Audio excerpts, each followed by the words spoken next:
আজকে তোমাদের সাথে আমি আমার এই লুকটা শেয়ার করব, মানে চেরি লুকটা। তো এর জন্য আমার লাগবে হচ্ছে একটা রেড লিপস্টিক। তো রেড লিপস্টিকটার কর্নারটা বসিয়ে নিলাম, একটা যে কোনো মুখা দিয়ে তোমরা এরকম করে নিবা, মানে চোখের একদম কর্নারে বসিয়ে নিবা। তারপর যেটা করবা, ওই ঘরটাকে ফিল আপ করবা, আস্তে আস্তে করে ভিতরটাকে লিপস্টিক দিয়ে ফিল আপ করে দিবা যাতে বাহিরে না আসে।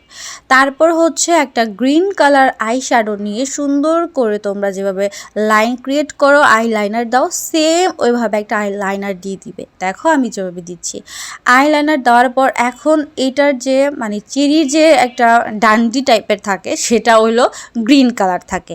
সো ওই গ্রিন কালারটা কি করবা, আই শ্যাডো দিয়ে টান দিয়ে যে আমি যেভাবে দেখাইলাম এভাবে দিয়ে দিবা। দেওয়ার পর হচ্ছে একটা হোয়াইট কালার লাইনার নিবা, বা যে কোনো সাদা একটা কাজল থাকলে হয়ে যাবে। তো আমি সাদা কাজলটাকে একটা ক্লিপের হেল্পে সুন্দর করে জাস্ট একটু বসিয়ে দিলাম মাঝখানে, আর একটু মাস্কারা দিয়ে দিবা। আর যেহেতু আমি রেড লিপস্টিক পরি না, তারপরে পরছি, এখন আমি জাস্ট একটু গ্লস অ্যাপ্লাই করব। তো গ্লস অ্যাপ্লাই করার পরে এই যে আমার চেরি লুক রেডি। সো কেমন লেগেছে কমেন্ট করে জানাবো।